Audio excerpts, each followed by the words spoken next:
IrishBenjamin57. And I am NDSean45, and together we are the two Irish brothers. We kind of messed that up there, didn't we? Yeah, it's whatever. Let's just keep rolling. Who cares? Yeah. All right. So listen, everyone. We have a very special show for you this time around. You guys have probably noticed the title of the video, which I think it's only fitting that we call it the Irish are coming. ... Literally. Because on the show today, we have a very special guest joining us. You can't see him because all he has available to him is audio.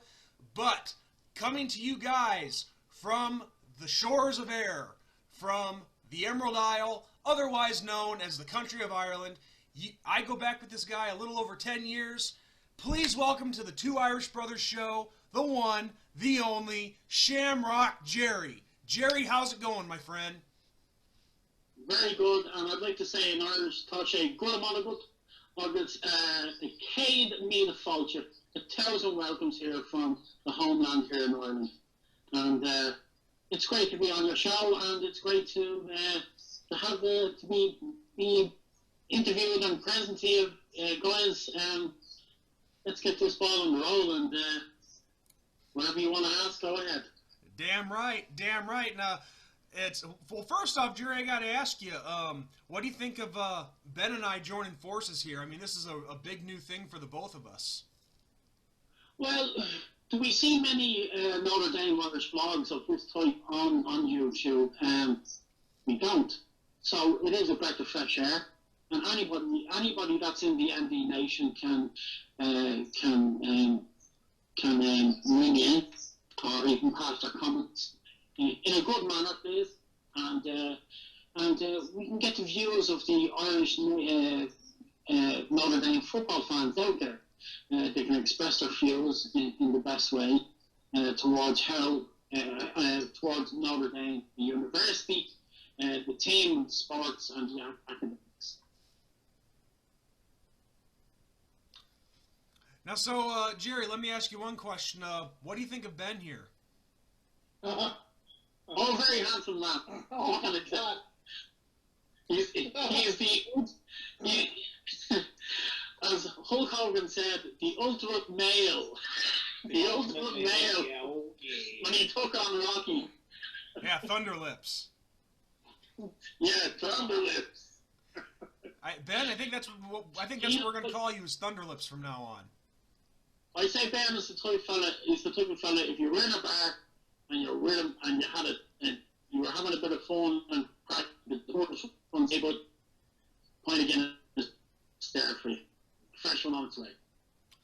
So now he's an upstanding gentleman, and he's an Irish man himself. Walter's is an Irish name as well, and he's an Irish man himself. So he's got Celtic blood in him. Not wrong.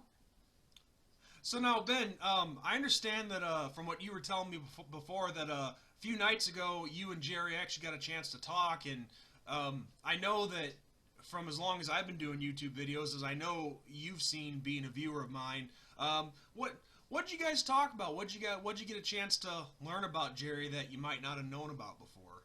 Oh, not a whole lot, because I mean I've seen him on your show quite a number of times, and we've chatted before a couple times. So not a whole lot. You know, we just kind of discussed world affairs and some viewpoints and stuff, and then of course how things were going on both ends, you know, of our earth. Since I live here in the States and he's over in beautiful country of Ireland. So yeah, no, it was a pretty good conversation, I do say, you know. So yeah, it's only a stone's throw across the pond. Yeah, not too bad.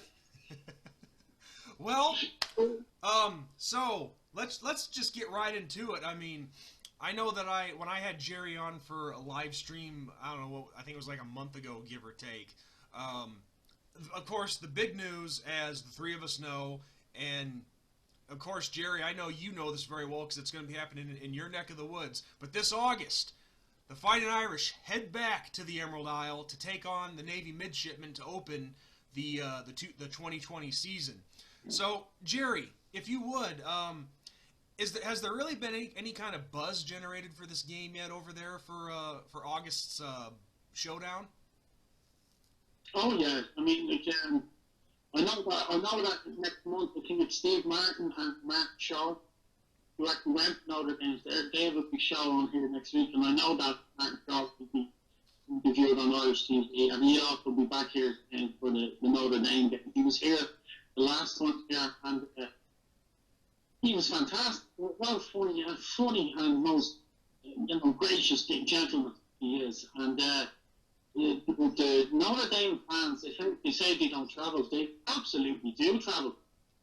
And there was something like 40,000 Irish Notre Dame fans flew in from America and Europe, and they just took over the city. It was the band and all took over the whole, took over the capital, as in like with that marching down the capital street. It was just wonderful. It was like when Notre Dame came here, it was like another St. Patrick's Day. It was just fantastic. The people were lovely.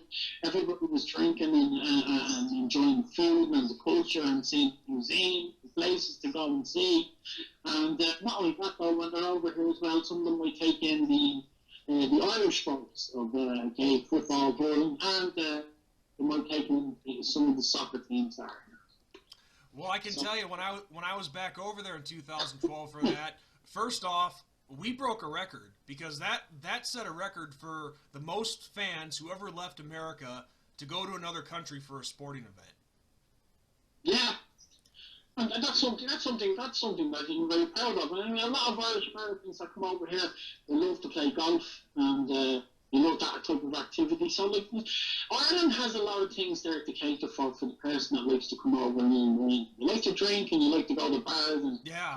And that's exactly what we did. For that, it's there to cater for that.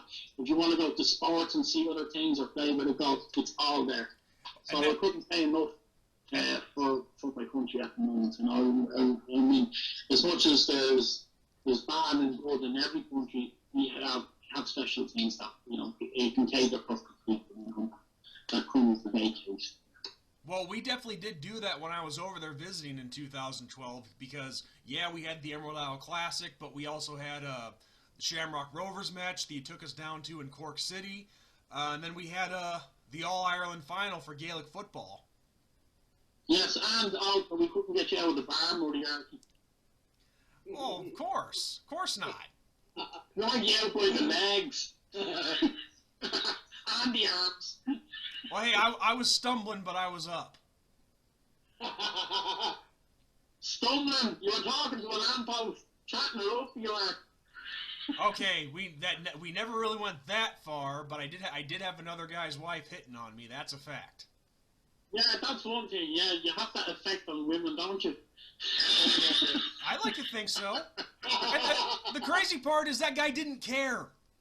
He didn't care that his wife was all over me. You're another person to pay the bills, Sean. Why would he care? How could you? He was a midget. He was allowed to put himself. That's true. That's true. No, like, I was glad that you had a great time, and I was glad that you came to visit the home of your ancestors. Yeah, and it was great that I was able to get back over New Year's too, because I just recently visited you there too. It's very important to American and Irish Americans of Celtic and Gaelic descent, whether they're Irish or Scottish, that when they come back home to Ireland and to Scotland and these places, that the history, especially here in Ireland, history is just mind-blowing. It's just unbelievable. And it's America, it's 200, 300 years old. 200 and it's just under 250 years old. It's like 1776. Something like that, yeah. So, when they come back home here and they walk into a pub that's older than the country, right? Mesmerized by things like that. Like, I mean, that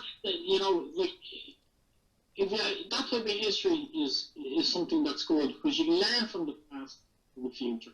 It's why Notre Dame was set up as well for poor people and for poor Irish and poor Polish and French people that had nowhere to go. And they were basically starving and poor and uneducated. And you know, but to build a university to gather our people and to really raise ourselves up and make ourselves something in American society is the American dream. You know, that's what America is about. Yeah. And I love America. I love the American people. I'm not a fan of their media and some of their politics are right, but that's just like in every other country. But I know the American people are one of the. Well, you know, Jerry, I'm glad that you brought this up because I wanted to ask you something. When you and I first met through, you know, me doing my YouTube stuff back in 2009, and you presented me with the whole idea of raising the tricolor at the University of Notre Dame campus. I'm sure you remember this, but all the people on different Notre Dame message boards and whatnot, they were all saying that that Ireland or the Irish people have nothing to do with the University of Notre Dame. There's no connection there. It's only French. What's your reaction to the people who say that stuff? Well, it's not one of hatred towards them. It's just that, as it says in the Bible, they know not what they do because they don't know. And until you show them the facts and the history, that makes them think otherwise. And I was speaking to Ben there last week, you know, we pride ourselves on our history and historical facts. And, you know, Notre Dame to me is Ireland, except it's in America. And founded by a French priest, built by Irish and Irish priests and Irish people, along with Polish Catholics and French Catholics. It stood its test of time when it was burned to the ground. Ku Klux Klan tried to attack it. And when the Irish were seen as a subhuman type of people, as backward type of people, they rose up and they proved them wrong against all odds. And it's a university that leads its way in science and academics around the world. And it's something that we have to be very, very proud of. Very, very proud of.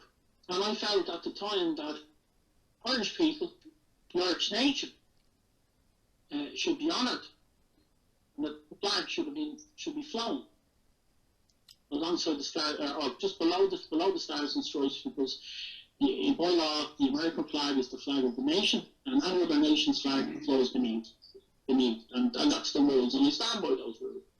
And you know, even at the time when Irish people were in America, our country was still not free. We were still fighting for our independence right up to 1922, and our country was partitioned by the British. And I found, that's another day's story. But I found, and I was honoured that the university wrote back and allowed me to fly the flag of my nation in America on Notre Dame's university grounds. And that's a proud moment for me as just a working class average Joe and a person that follows Notre Dame football. I couldn't be more honoured. It was definitely a wonderful time. I remember getting the whole thing on video, but let's be honest, Jerry, they probably thought we were nuts, didn't they? Well, we're Irish, we are nuts. Right, automatically, gosh. We are nuts. That's why any type of element, when they see a load of gingers coming across the hills, they go, what the hell is that going at us? You know, the Irish have a great spirit, a great poetic spirit, and the American people have that as well within. And yes. I think the American people now are, I know we didn't want to get into politics on this because we want to start stick to and so forth. The American people, a little bit's okay, as long as it's not, going too far, The American people, like, since the Vietnam days, they're not happy about the way the policies are across the world. But we must look at it. The American nation, the people, they are the biggest policeman on the block. So they're basically, keeping an eye on the world. They have certain interests around the world and so forth to keep, the spirit, I can't pronounce it there. Sometimes it goes right, sometimes it goes wrong. But I have the great faith in American people. And the American people, it is people that control America. They're the real power. Because when American people get pissed off and they stand up, and I mean when they stand up in their own towns and places, and they stand up as one, they can change the government. They can bring in new policies. Because that's what's great about the republic of what it stands for. And that's what I believe about America. America still has its problems. During the 60s, the civil rights, they're coming through that. Black people now have rights. And there's still teething problems that are still there. We have new different types of cultures, subcultures as well, and technologies that are coming in. And, whether it's good or bad, it'll be American people that will see the good and bad in these things, and they will vote with their feet and their hearts and minds to what country they want to live in for the future. Yeah, we hear you loud and clear, man. Loud and clear for sure. As long as I truly believe that it's non-violent, But the Americans, as you say, and it's a thing, they have the right to bear arms. Every man and woman has a right to defend their home and their families. In every country, they have the same thing. So that's where I can't sort of I disagree with these type of liberalist type of people and so forth. I think they're out a little bit sometimes gobbledygook. I mean, I do have some liberal. That's putting it lightly. I also have some right-wing views as well. So the American people are not all just liberal and right-wing. They have their own free mind to which way they see what's right and wrong, and what's good and bad. And, the American people, I say, when it comes to that type of thing, what we see with gun laws, and there's a lot of poverty in certain parts of America, and the governments of previous are not doing anything about it. And it seems to be the same wealthy families that are getting into power, the Bushes, the Clintons, these type of people, and they're not for the people. They're not for the people. They're for their own self-interest. And I think that's where the American people are starting to see through this. It's the reason why some people voted for Trump. Do you want to vote for Hillary or do you want to vote for Trump? They went with the business guy. Why? Because the average Joe needs work. He needs jobs. He needs money put on the table. Whereas the Clintons were just catching it and putting it into their own back pockets. And they were practically selling the kitchen sink from out underneath the American people. The American people said, right, enough is enough. And that's what they did. They stood up, they voted for Trump. Trump, you can take him one way or the other. He's a businessman, he's getting jobs in. His policies on foreign policy, sometimes I totally disagree. I disagree with some of the things that I disagree what he's done over in Israel and what he's doing there. But that's previous British governments and European governments and American governments are to blame for what's happening there as well, But back at home, the American people are pissed off with not having, with one of the powerfulest nations on the planet, and ordinary Joe Soaps don't have jobs. They're saying, what the hell did we fight for this country for? We're coming back home, we've no jobs, and all of a sudden the factory that I was working for has been sold to a Japanese company. Stop. And that's what Trump has done. He's turned around and said to NATO, he's turned around and said to China, if you want this, you're going to have to pay for it. The American sons and daughters are not going to take any type of crap anymore. They want jobs, we want their people. And that's why people are voting. They're not voting for him just because of his policies on Middle East. They're voting because he's getting the jobs in. He's getting the industry back. He's getting the country back with the work. Well, he doesn't mess around, I can tell you that much. But I'll tell you one thing, Jerry. I mean, yeah, politics is not really where we wanted to go, but I will say this, and I think, Ben, you would even agree with this. It is awesome and interesting to hear a person from another country and hear their perspective on how our policies and politics over here are going. Yeah, it definitely is. It really is. We'll give you a pass, Jerry. Well, okay, so let's kind of like switch gears a little bit, but stay on the kind of the same path. So with being pissed off and defending things, you know, so one of the other reasons we have you on here is, as we discussed just a little earlier, we're having Navy versus Notre Dame in Ireland. And as Notre Dame comes into this new season, there is, I don't know the right word, a lot of hope that we can put it all together and make another solid run for the national title.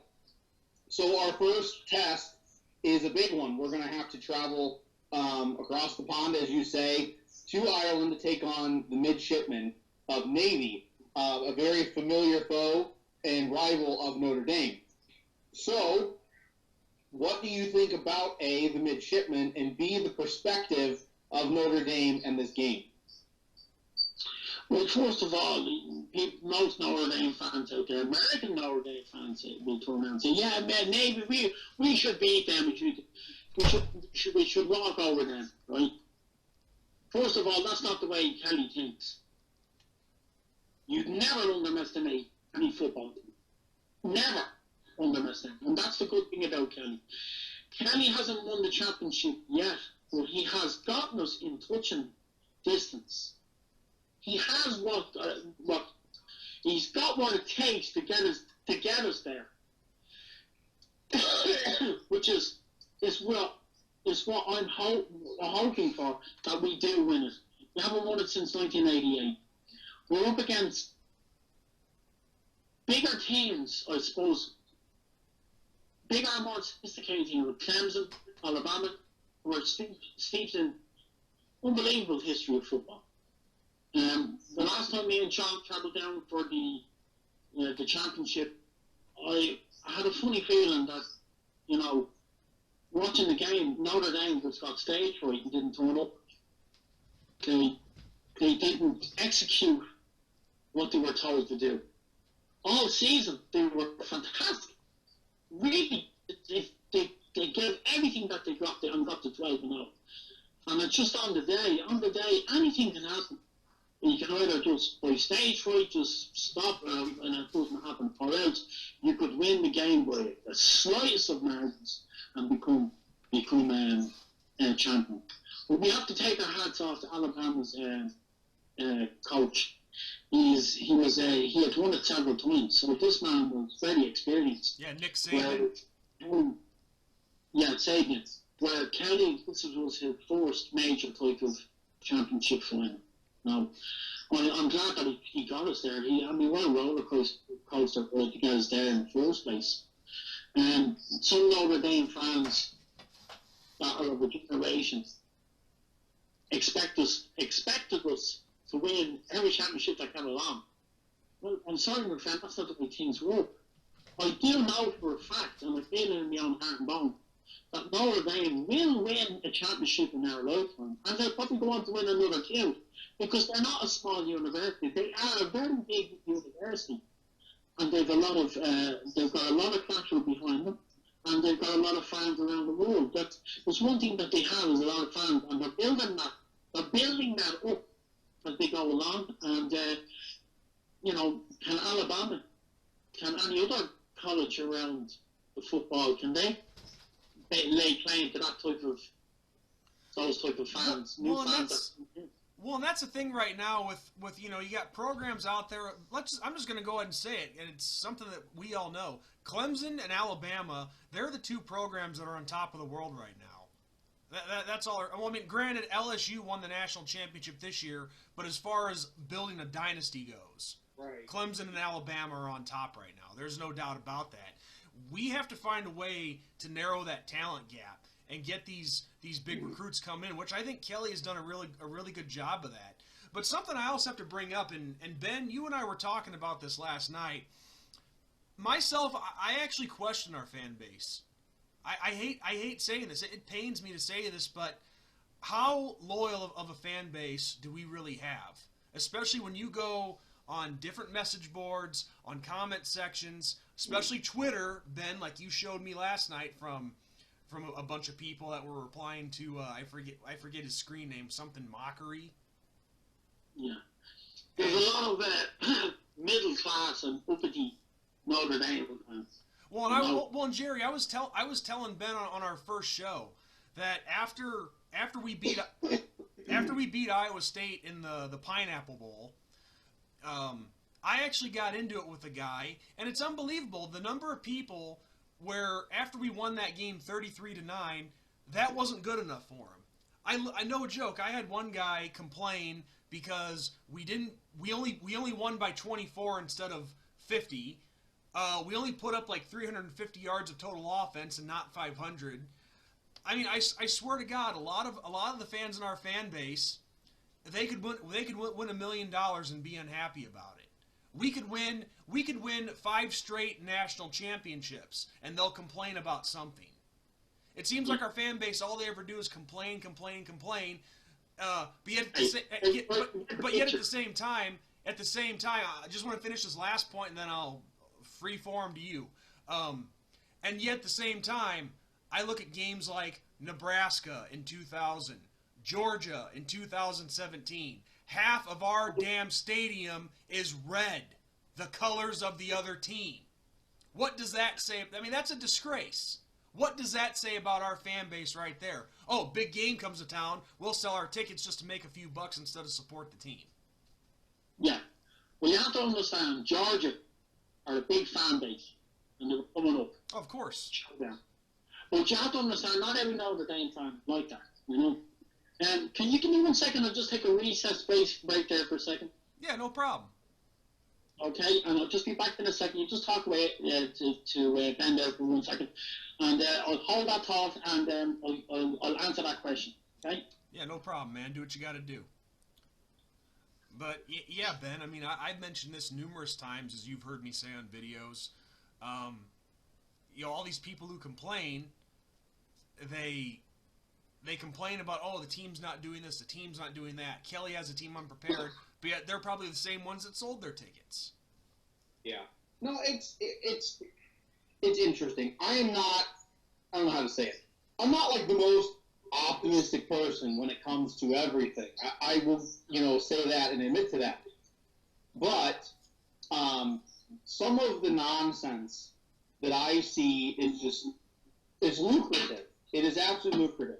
And I get that some people are in it for the views. I get that some people are, trying to get people to talk, and I kind of call it the Skip Bayless method because, Skip Bayless is a shock jock. I mean, he says things to get people talking. He really does. Whether it's a good take or a bad take, and 99% of the time it's a bad take, depending on who you talk to. But like I said, it is lucrative. And like with last night and stuff, the things I saw is if you call yourself a true fan, somebody that no matter what happens at the end of the day, you're still going to call yourself a Fighting Irish fan, you wouldn't be saying that. I get being frustrated with the program. I agree with Ben there. I mean, it's fair weather fans there, that just turn up on the bandwagon. Yeah, nobody's saying that fans can't be angry when things don't go well. That's not the case. But if you're saying, oh, F this team, and I've given up on them, and Kelly needs to go, Kelly needs to go. I had to block one guy from my channel because that's all he would ever say is Kelly needs to be fired. Kelly needs to be fired. Bring in Urban Meyer, and all that crap. It's like, well, you know. You're going to get that with fans. You will get that with certain fans. But to me, the real hardcore Notre Dame fans are the most loyal and funny type of people and most great type of people to be around at the tailgate, and they're very witty, and they are loyal to the team, and they never give up to the last final whistle that's blown.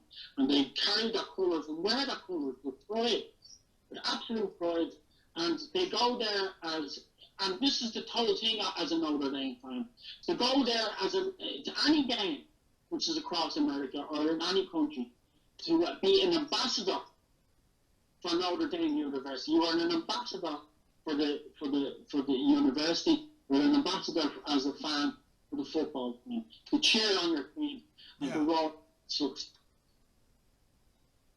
Well, I can tell you this much. I mean, I'm not saying that it's every single fan in our fan base that is, you know, fair weathered. I've never thought that. We have a lot of diehard fans, but I'm just saying, as a whole, in the grand scheme of things, I just think our fan base needs to show me something, because I'm seeing a lack of that, you know, that real diehard fan.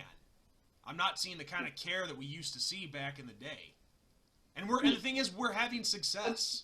You know, we're winning double-digit games, and you know. Well, maybe Ben might agree with me on this.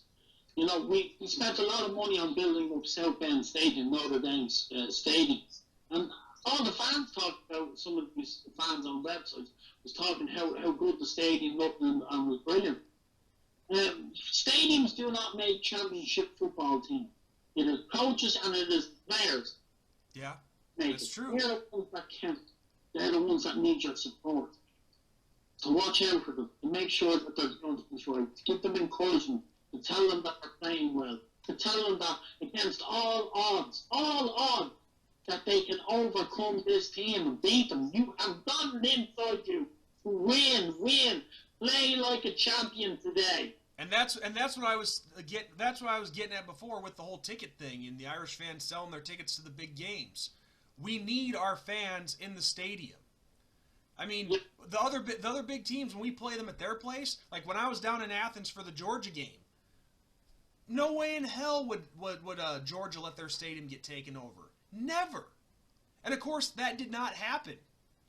I mean, it was all Georgia and the 5,000 Notre Dame fans who they have to give tickets to, you know? Well, you have to sort of blame the people, the certain individual people that are from South Bend. Oh, I do. They go to the games. From the surrounding regions of Illinois, Indiana, Chicago, and right across in North America, there are people that will travel to see Notre Dame. And then you've got people of maybe, let's say, 10 to 15,000 that live in South Bend. They'll probably be happy to sell their tickets and sit out there. Yeah. Yes, it's not the correct way. People, I have to say one thing: people in South Bend, they are very poor people. I've experienced the poverty that's there, and I got a tour of the place. I suppose you could understand where they're coming from in a certain way. I don't knock Notre Dame fans as such, but it's true. Outside of the campus area, the city of South Bend is a very poor place. There's no question about that. Yeah, so a lot of people that got tickets or so forth, or do get tickets, or to get them on the black market, whatever, you know, it's business. You have to understand it's business. It doesn't look great. It doesn't look great on behalf. But I would say one thing: Notre Dame fans and travel, they can sing, they can chant, and when they want to and when they can, they can turn that place into a fortress of sound. And that's what it's about. Yeah. I hope that Notre Dame can, you know, have a team where they can bring Irish people from Ireland to Notre Dame. Oh, if we got a stadium full of authentic native Irish people singing, that would be great. Ultimate home field advantage. Yeah. It's a Of course. beautiful thing, isn't it? It really is. We would teach you songs that have you in hysterics. Lo lie the fields of Athenry, where once we watched the small free birds fly. Our love was on the wing. We had dreams and songs to sing. It's so lonely round the fields of Athenry. Yeah, very good. What about? Was I on key? Was I pretty decent key with that one? Yes, most definitely. We'll have a few drinks with Ben and we'll teach him a few songs. Yeah. Well, look, not jumping topics here, but a little bit of Notre Dame news this week, and I really wanted to make sure we got this in. It has been announced for the 2022 season, so we got a couple years yet, but I know where you're at. yeah, but I didn't mean to cut you off, Jerry. I just really wanted to get this in, but it has been announced that for 2022, the Irish will be playing host to the California Golden Bears, a college that they have not played since, I believe, 1967. So that is for the 2022 season, and I actually have the 2022 schedule pulled up right now, and this is what it's. Granted, I don't like to get too far ahead of things, but 2022. Here's what the schedule's looking like so far, and let me know what you guys think of this. The Ohio State Buckeyes, the Marshall Thundering Herd, the California Golden Bears, the Stanford Cardinal, the Navy Midshipmen, the Clemson Tigers, the USC Trojans, North Carolina Tar Heels, the Boston College Eagles, so we will have a chance to see Jerkovic, and the Syracuse Orange.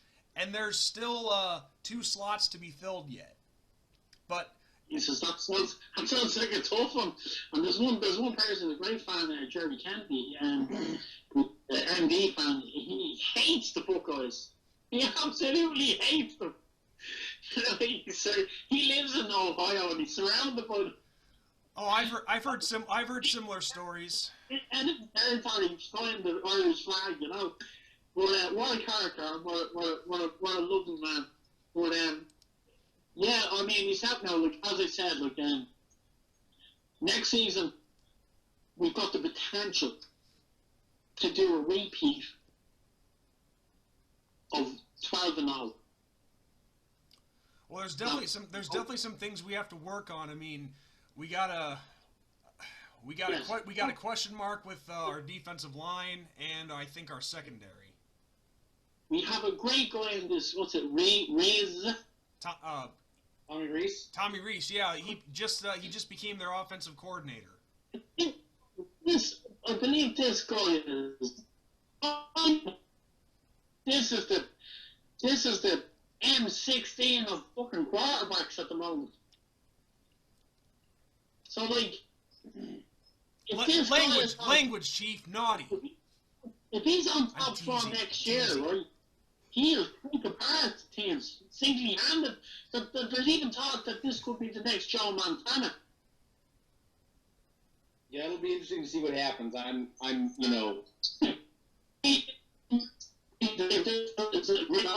He'll probably tear teams apart single-handedly. I'd be definitely watching him. He'd be one to watch. Now, yeah, I can't wait to see with the spring game. Just just a little snippet that what we're going to have with that, because it's exciting. It's really exciting to bring season. If Kelly can build a team around him, and we got some top fellas coming in, it could be an interesting year. So here's teams to look forward to. Well, I know one of the guys that are coming in is a five-star receiver named Jordan Johnson. Is that Jordan John? Dude, let me tell you. Yeah. I lived outside of the area that he is from in Missouri, He's coming from DeSmet Jesuit High School. And if it gives you a little bit of a snippet of DeSmet, DeSmet is a private Catholic school in the St. Louis area. And just about every season, they go for a state title in football. We played them, my school that I went to in high school, played them a couple times. We actually played them for homecoming one year. And I'm like, why would you schedule DeSmet, of all teams, for our homecoming? Because you know they're going to beat the crap out of us. But DeSmet and Jordan Johnson has won the last 2 state titles back-to-back with DeSmet. Him and the quarterback, and I don't know the quarterback's name, but him and that quarterback were just on a whole nother level. When I put the highlight reel I did of his junior year together, I mean, he was unbelievable. And DeSmet as a program is unbelievable. They are unbelievable. I've gotten to watch them a couple times, and you could put them up against anybody across the country. They would give them a run for their money. They really would. Well, I'll tell you what, right? I'm going to give a nickname to Kelly's team next year, right? Because there's one thing I love about Notre Dame, especially when they're classed with underdogs. This is going to be good. I can feel it. Right now, the team for 220 is Kelly's Dogs of War. He's going to unleash the Dogs of War. I love it. We're going to need it, Jerry, because I don't want to say a ton because I know we'll be using this for our, season preview when me and Sean do that, and Sean does it on his channel and stuff. But I added up, and this kind of goes hand in hand with the whole putting Cal on our schedule. I added up the amount of miles that Notre Dame will be traveling this year. 15,000 miles this season. Yeah. So those guys are going to be rough like season. These guys are going to be like family. They're going to be living with one another. They're going to watch one another. It's a tough thing. They're only young men, and it's very hard to put wide shoulders on a young man. They need to be watched, guided, actually, not say babysitting, but basically they need to watch and keep their eye on the ball. And it's not easy for any team. There's all temptations out there, drink, women, alcohol, all those type of things. Oh, yeah. There's nothing worse than the media and other teams wait to hear something go wrong so they can unsteady the whole balance of the team and the whole psyche of the team. Right. Well, let's be honest, Jerry. I mean, you know it and Sean knows it. When you go to Notre Dame, you have a target on your back. I mean, there are 6 other programs in this across the country: Ohio State, Michigan, Southern Cal, Alabama, Clemson. You go there, you play for those schools, you got a target on your back. Everybody wants to see you fail, and everybody's trying to get at you. Yeah. And that, to me, the Irish dwell on that type of thing.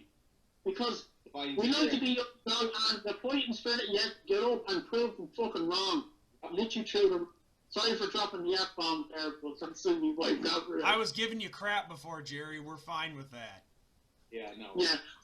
Have you heard the rants that me and Sean have gone on our individual channels? Come on, Jerry. Well, just put them with the explicit lyrics here.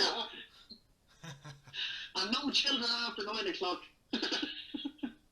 But in saying that, so, look, you'll hear other people out there that will, try and pull us down and make it look ridiculous and, a Catholic school and that type of thing. Notre Dame is even bigger than Catholicism, I think. Oh, the most important job in the Catholic Church is finding out who the starting quarterback is at Notre Dame. You know that. Come on. That is the point. Exactly. Yeah, the Pope is nothing. The Pope is nothing. Oh, damn. Did Sean tell you the new banner down getting made up? No. Haven't had a chance to yet, Jerry. Do you want to tell him? No, you do the honors, man. You're the one that's working on the project. Right. Now, the next time Notre Dame are playing away and I travel over, I will find out where the Notre Dame fans will be positioned within the stadium. They usually get in the section. To host the Notre Dame fans. And I'll make sure I'll get a seat that's up behind the Notre Dame fans. And we're a big, massive banner, right? And impaled on the banner touchdown Jesus with his arms open wide. And it'll have Notre Dame, Pride of South Bend, Irish on tour. Nice. I like that. That's cool. Yes. Because one thing is always good. What you always see behind the goalposts at the touchdown Jesus end is the library school hall. Yeah. Well, and like, So we're talking about the beautiful thing about, you know, Notre Dame and Irish folk and all that is, I mean, if you look at Notre Dame as the university, it's a university that only has 8,000 students. Yeah, it's really small. Undergrad and grad. That's not like just the undergrad body. That's the entire student body. And then you go and say, okay, well, Notre Dame Stadium holds 89,000 people. So you're going to get another, like, 80,000 people to come to the university and watch a game. It has the capacity of 120,000. Right. But for safety regulations, it has 80,000. Right. Yeah, so, I mean, it's just incredible. And like you said, then you go and you look at certain parts of the stadium and you look at Touchdown Jesus and you see the beauty, you know, of not only the stadium, but the university itself. Yeah, it's a beautiful campus. The campus itself is being honest, when I was there, I got a tour around the place. I thought I was back at home. Well, and that's you know, going with what we were talking about with you. I say to my parents, as I'm walking around here, you know, I said, it's like being back home here. Right. Well, and that's everything's green. The grass was luscious green. You had the lake. You had the Golden Dome, the church, the Lourdes statue of Mary. It's very, very Irish. And it felt like, geez, you're like back at home here. Yeah, and for people to say that there's no Irish ties to Notre Dame, like I said earlier, just absolutely ridiculous. Well, and I mean, why would we be traveling to Dublin to play Navy? I mean, come on. And you know, that's what's so cool about this whole, you know, this upcoming game for the start of the season is these kids that go to Notre Dame get to see they represent. They get to see the country of Ireland. They get to go to Dublin and play Navy and be on a grand stage. And I bet more people come this time around because College Game Day has announced that they're going to be there for that. Yeah. I'm putting this out here as well. You're more than welcome to come over, have a with Sean. If you want to. Yeah, we'll have to see the state of affairs financial-wise. But yeah, no, I would love to come back to Ireland. I've been once before, and it was absolutely gorgeous the first time I came, and I cannot, you know. She who must be obeyed will have to stamp your passport. Forget about national security. You have to check with the wife first. Right. See, I'm not married. I am free as a bird. I remember coming through Dublin Airport, and I went into the American section where you're traveling to the States, and I got stopped by a state trooper or whatever. He says, how you doing, sir? Business or pleasure? And I just went, going to see Notre Dame. He went, you're going to see Notre Dame if they're playing ULSC. Hey, man, you must have got your passport stamped. And he's like, yeah! He high-fived me. He says, damn it, I wish I was going over, man. I follow a big college football fan myself, you know? And I think, yeah, it's great for any football fan. Yeah. No matter what teams to follow. Because, you know, number one, you could be having a shitty time at home, you know, with bills and family, or you could have a sick child or something like that, or your boss is at you. But there's one thing that's very true. Got Notre Dame, you know, to get you through the season, and it's a nice thing with sport. And I thank the good Lord, you know, I thank the good Lord and God to put us on this earth. You know, he said, make haste and enjoy yourself, and, you know, do the best that you can. you know. Well, sports can definitely be a good escape. You hit that right on the head, Jerry. That's for sure. Sports is a great outlet for young people, and especially in a time where we've got PlayStation games, and then the average kid these days don't even know how to run. No mind walk. Hell, a lot of them don't know how to use a can opener. And some of them, I got on a bus there the other day, the teenagers, that's all they were doing. Texting one another. And the only people that were talking were of older generation. So, like, to me, that's a bit wrong. Yeah, I'd much rather sit at the bar or wherever, have a drink, and actually talk to people. But it's not just that, though. And I'm going to ask this question to the two of you. Do you remember your first time walking down that tunnel, up through the exit, onto the terraces of South Bend Stadium, and seeing that green field for the first time? I do. Do you remember that, Ben? Yep. Do you remember it? Do you remember how you felt when you just saw this massive stadium? Yep. It was real type of stuff, wasn't it? Yeah, Notre Dame is a special place. Like Revolt said, until you've experienced it, you don't really understand. And, it's unbelievable. It really is. He said a great thing there the other day, especially when you had your so-called snowflakes coming out about the Irish leprechaun and all this. No, Lou turned around and said, you don't have to be from Ireland to be Irish. No. All Notre Dame fans are Irish at heart. Irish blood and Irish attitude at heart. They have that spirit, that fighting spirit. Yeah. To me, when he said that, I basically, to me when it said that, he said that I basically was just, wow, what a thing to say. A fantastic thing to say, and he says, he also turned around and said, do you know, and he says, Notre Dame stood against the Ku Klux Klan, and I can't understand why these snowflakes are coming out and saying that the logo, which is the Irish leprechaun, is an insult to Irish people and the Irish nation.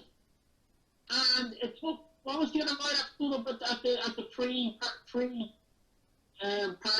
before the game? Can you hear me, Sean? Yeah, I can hear you. Who are you trying to think of? That guy, before the pre-game football party, he stood up on the stage and he said, hey, guess what? They're telling us that the logos that were ashamed to the Irish, is ashamed that the Irish people should be ashamed or being... Well, I know there was a guy on ESPN, Max Kellerman, who does all the boxing. He made a comment about it. I made a video about that. We both did a video about it. Well, not together, but yes, we both did a video, both of us. He basically turned around and said, why would the Irish want to be ashamed of the leprechaun? As if it insults them. Right. You know what? But the Irish and the American people ain't pussies. Yeah, that's what our society's become, is a bunch of pussies, honestly, but... Exactly. And have you heard anything from these snowflakes and they were left this month? No, we haven't. Right. No, they seem. Yeah, it's all stupid. It really is. Their trends seem to come and go pretty quickly. For instance, I see Ben there, he's wearing the Celtic cross, and he's every right to wear the Celtic cross, right? Because it has the circle of paganism, Celtic paganism, right? The clans of Ireland practice. And then you have the cross of Christianity when it came into Ireland. And the two of them were merged together. And the thing is, I remember coming through the airport and someone was wearing a Celtic cross on my jacket, and some guy tried to turn around and say that was a racist thing. And I turned around and said, oh, no. I'm actually Irish, and that's an Irish symbol and a Celtic symbol. Most and when people... when I explained to him what it was, he was like, really? I says, yes. Most people, when they throw that kind of crap around, don't know what they're talking about. But they're dangerous type of people. Right. They can influence other people to do stupid things. Yeah, it's mind-boggling. But let's go back to the positive. So, we're going to have Navy. And like you said, we have the fighting Irish spirit. And like you were saying as well with the fighting Irish spirit, it is everybody in the Notre Dame fan base. And if you look at Notre Dame as a whole, as a football program, they're in a very unique position. Not only, and this was on Twitter the other day, and I kind of had to tell somebody the correct answer, but, Notre Dame has never played an FCS opponent. We've never played anybody of an FCS opponent-wise. And we are in the unique situation where we travel more than anybody else. And people can say what they want. They can say, Hawaii travels and some of these other teams in the more further reaches of the country travel. But we travel to major cities. And we have to bring that fighting spirit with us, because not only are you fighting against this team, that you're playing against, whether it's Southern Cal or whoever, but you are traveling to them, and that's a battle in and of itself. Yes, we're traveling 6,000 miles. It is 6,000 miles from South Bend, Indiana to Dublin, Ireland. 6,000 miles. Yeah. So you're going to have to fight that fatigue and then go to battle against Navy. Yeah, yeah. The thing is, though, you take, for instance, Notre Dame played against Georgia in their own backyard. Thousands of hostile Georgia Bulldog fans. This is the southern state now, Southern hospitality, and what great people they are. But to play in their backyard against that type of fan base, it takes a lot of courage. It takes a lot, and we get them again. And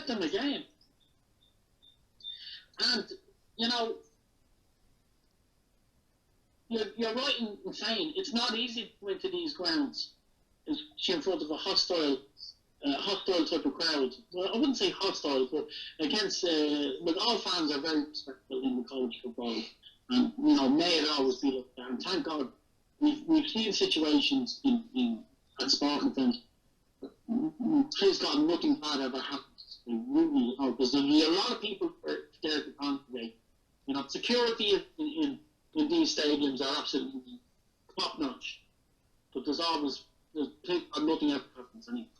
But to go to those games and to witness our own football team play the way they do is to me is a great spectacle, and we should be very proud of it. You can't win them all. You do lose sometimes, but when they're on a run, they are on, and they give it their all.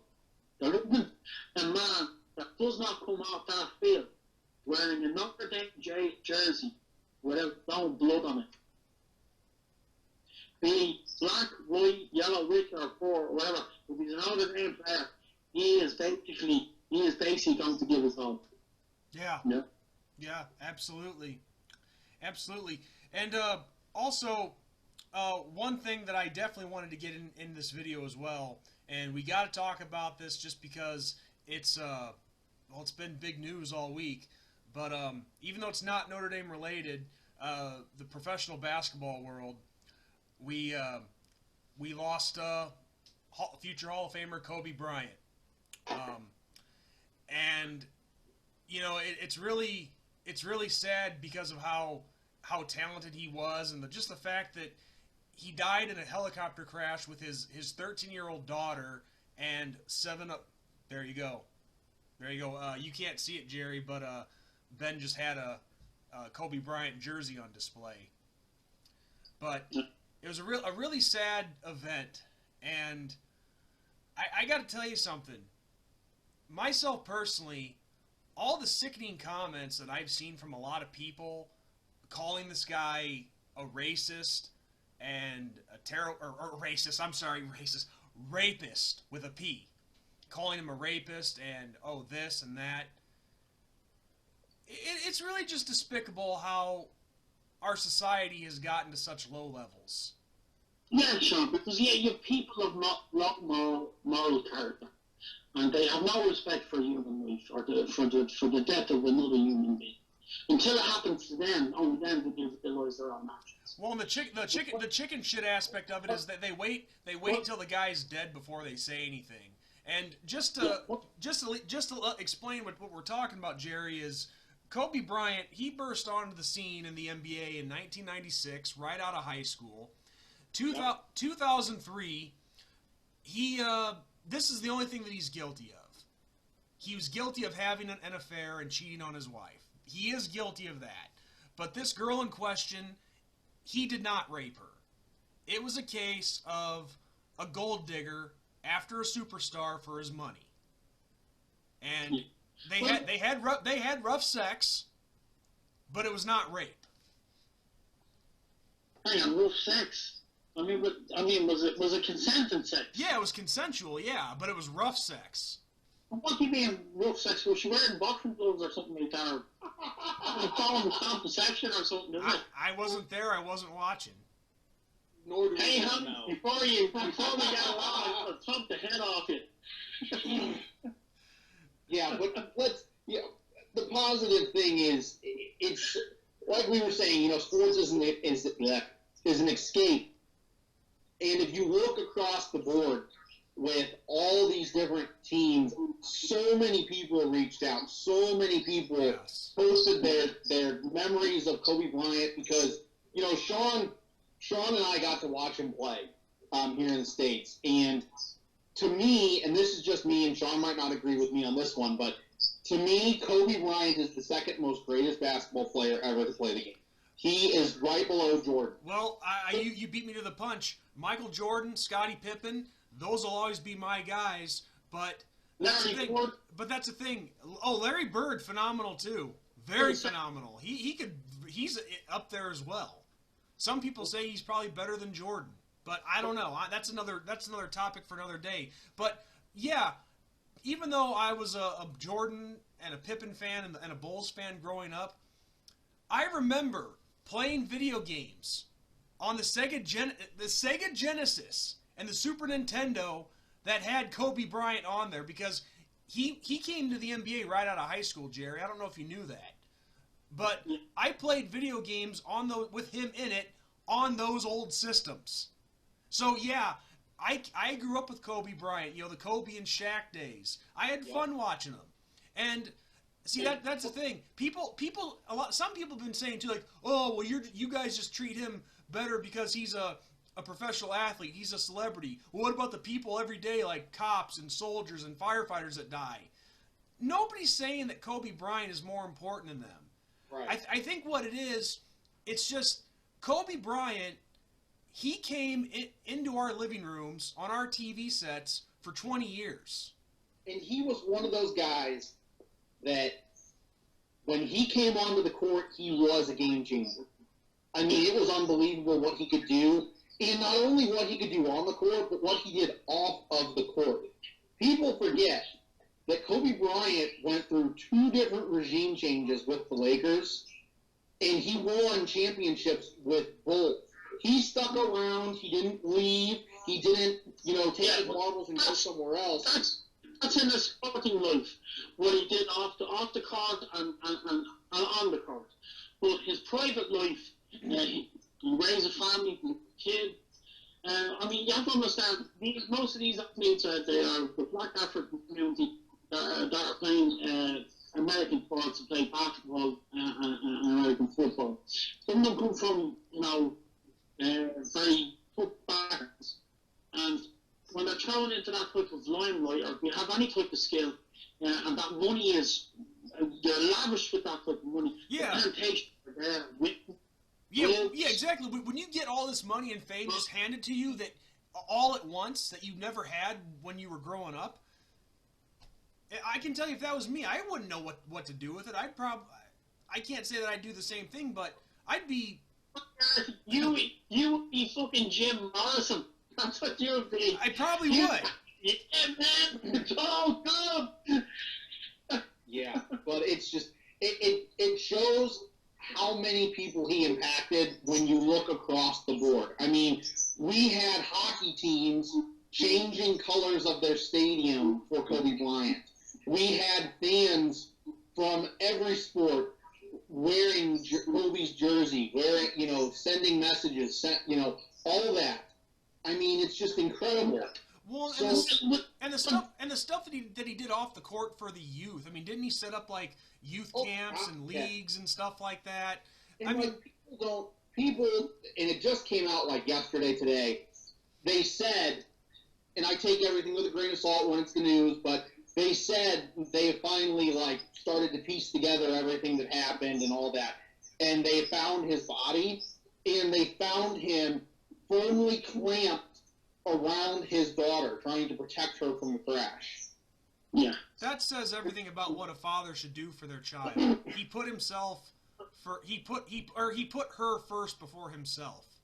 And look, with everything in Kobe's past, with that rape allegation and stuff like that. Listen, people make mistakes. In this case, he cheated on his wife. Yes, he's human like the rest of us. He's gonna fall. He's gonna make mistakes. But the fact is, it was proven that he did nothing wrong to that girl.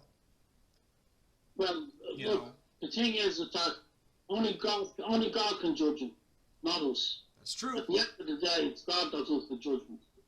And even Jesus said that.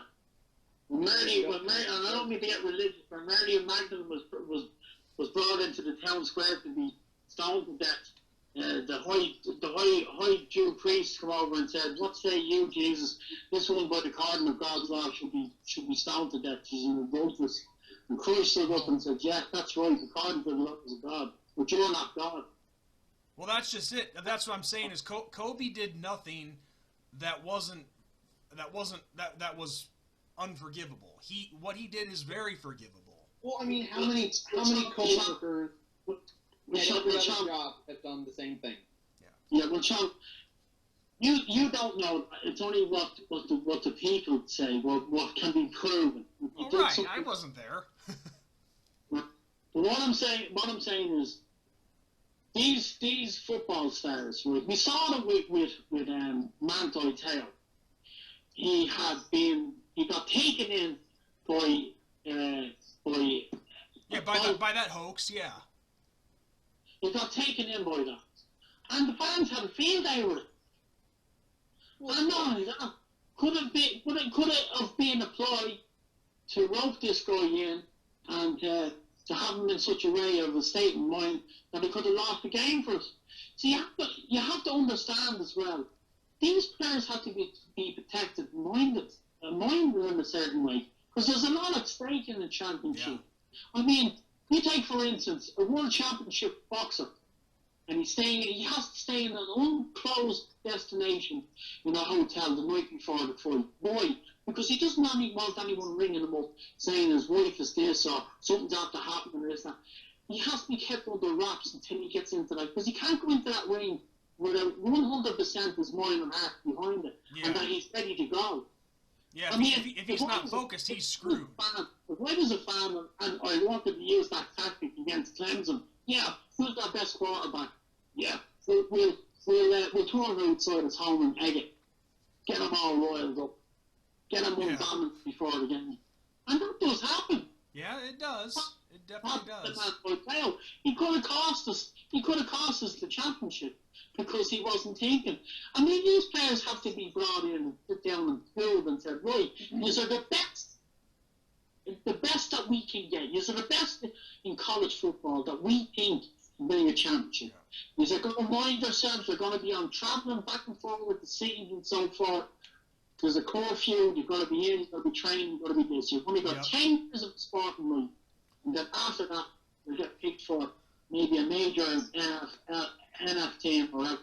And you've got another 10 years as a sporting life to make your money. Yeah. Because after that, we're finished. Mm-hmm. Well, just they can pick up injured rates and all types of things that can finish their career very quickly. Yeah, and just the only point that I was trying to make out of all that, and it needs to be said, with going back to Kobe Bryant, a big loss for the sport of professional basketball. It's really, really sad that he not only did he lose his life, but he lost his life with his daughter and 7 other people. And I think it's safe to say, Ben, from both of us, we give our prayers and our thoughts and prayers to the Bryant family, and everybody who's really impacted by this. Definitely. Yes, and we hope and praise God that they're in a better, that their pain and suffering is no more, and that they're in a better place. That is definitely a fact for sure. I truly believe you need faith in life. You know, we don't have the answers to everything, but we turn to our faith, our time, and our hope. And you see the most greatest atheists turning to themselves. As I said before, when is an atheist not an atheist? When he's in a foxhole screaming, "Jesus, God help me!" That's true. That's true when you think about it. That was before. That is. I think Jerry did tell me that one once before, but I had forgotten all about it. That's good. That is really good. Really? When there's bombs flying overhead and guns and bullets flying in your direction, the worst thing you say is, "God, get out of here!" It's like the movie. It's like the movie Major League. I know, Ben, you've probably seen it. Jerry, I don't know if you have, but is that Charlie Sheen? Charlie Sheen and what's his name? I know who Tom Berenger. But the scene when they're on the plane and they're flying in the stormy weather, and Pedro Serrano and Eddie Harris, the veteran pitcher, they get into it over religion between Christianity and voodoo. And you see Harris looks over at Serrano and he sees Serrano crossing himself.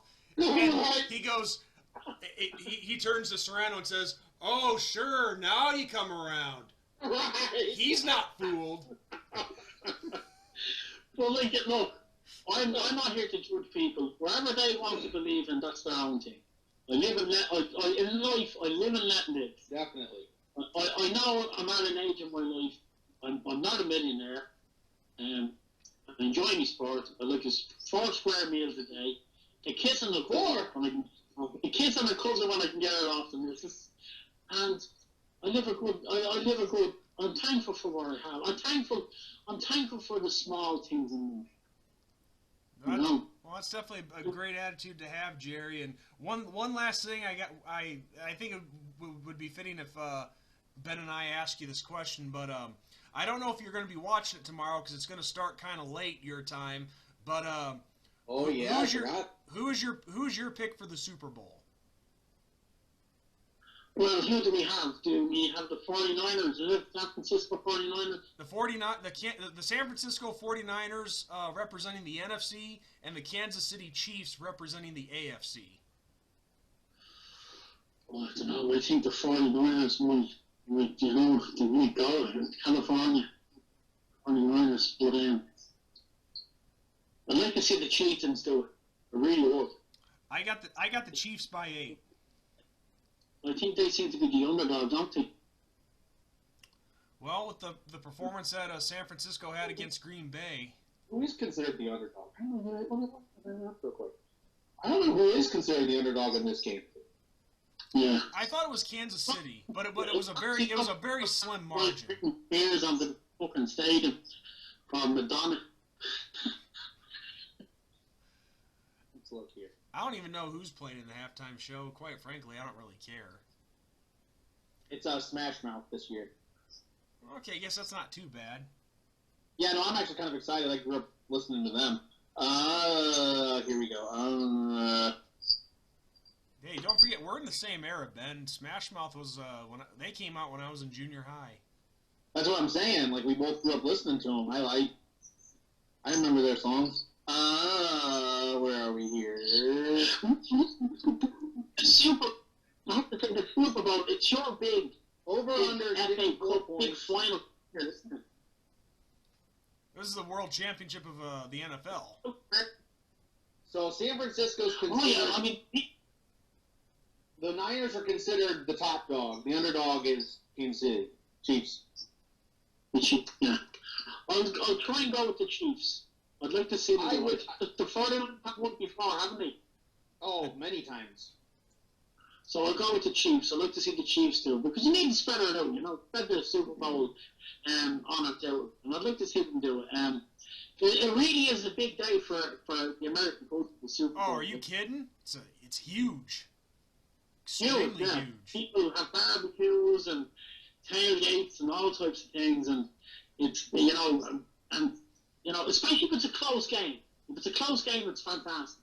I like the games that have the last minute kick of a ball or the last minute touchdown.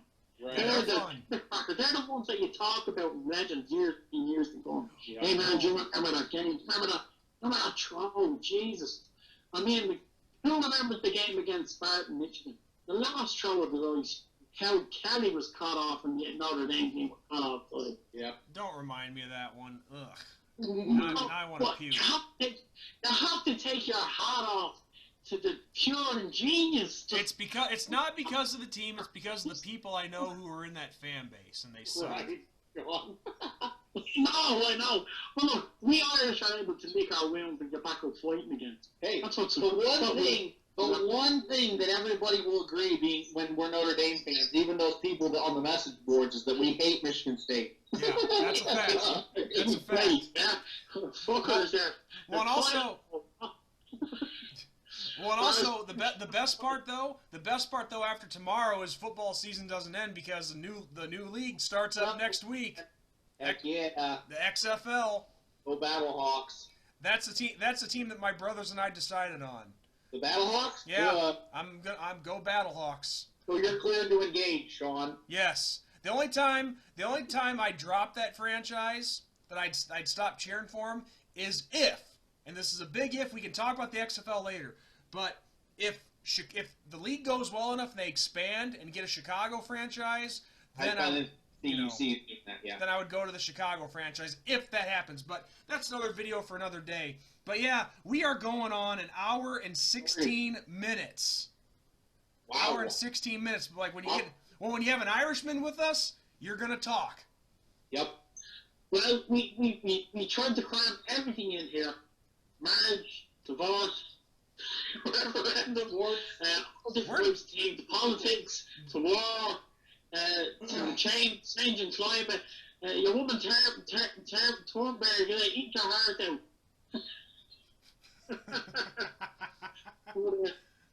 Yeah. But in saying that though, it's great that we're able to do this afternoon to talk about anything and everything and mix it in with football and sports. Yeah.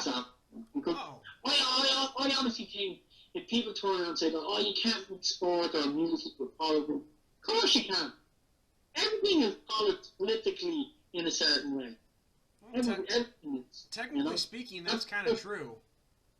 Yeah, that's what it's worth fighting for and debating about. That's the good thing about it. So I next year I hope that we can, really, we've got the first two games Notre Dame, please God, it's like coming to Ireland is like a home game, and then when they come back to South End, it's a home game. Right. And then the next will be a away game. So they should be ready. These guys train all year round, that are keeping themselves ticking over, getting themselves ready. But that quarterback, Reed, he's the one to watch. That's what I'm watching. He's the playmaker. This guy, I hope will open the boys. Well, I hope he's the next Joe Montana, this type of fella.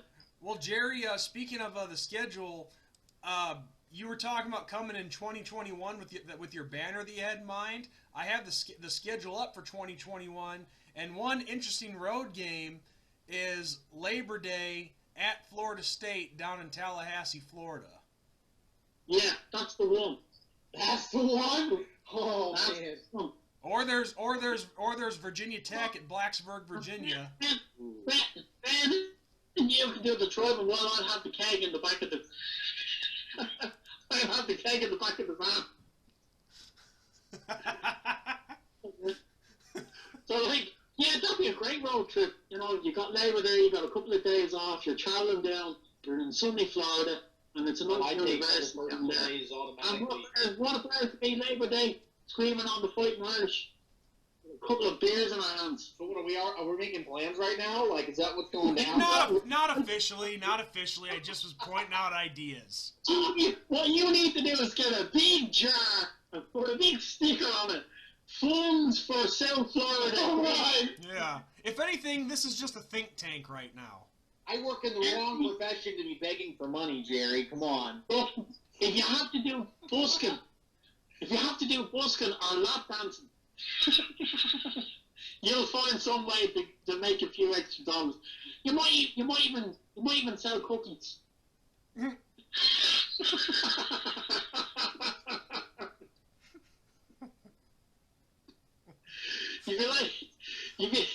said there's plenty of dirty old grandpas that are like Family Guy.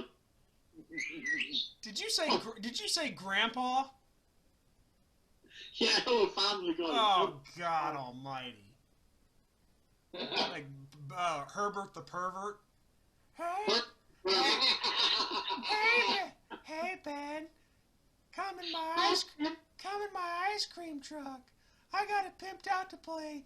Do do do do do do do do do do do do. What is going on right now? I don't know. All I know is I'm going to have nightmares about this. Thank you, Jerry. Thank you so much that you had to say Ben with Grandpa. I know, we do veer. That's me all over. I just veered off from one thing to the other. But getting back to the main thing is, yeah, that could be a nice trip to do. That would 2 be a years. nice trip. And do you know what age I'll be? I'll be 50 years of age. So what a birthday. It'll be a birthday for me as well. And I just me, Sean, the Irish brother in South Florida Stadium. The Irish flag up, Notre Dame flag up, and the banner. Yeah. And then I would say happy birthday, Jerry. Now your ball sack is officially starting to hang down.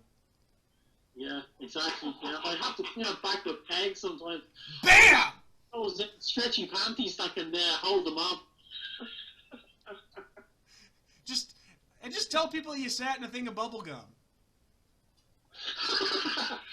That's a Larry the Cable Guy ripoff. I know. Well, all right. Look, before this gets even weirder, I think this is a good point to call the video off. And some people are probably traumatized with what they've heard in the last couple minutes. Like, what is wrong with these guys? We thought these guys were normal. I say those people when they see this video, they're going to be wetting themselves. Well, I hope they watch. I mean, we had one person in the last video say, "Oh, it's kind of long." I'm like, "Well, who cares? Watch us in parts." Right. Then all week till the next one. And besides, hey, you know what? I prefer to people watch our videos in parts. These long ones, because every time they click, that's one extra view. Right. There you go. There you go. Booyah. Secret, Sean. You just let it out of the bag. Oh, people aren't stupid. Depending on who you talk to. Well, yeah, that's true. just click that button. We'll take all the likes we can get. I don't care if they're coming from the same person. A view is a view.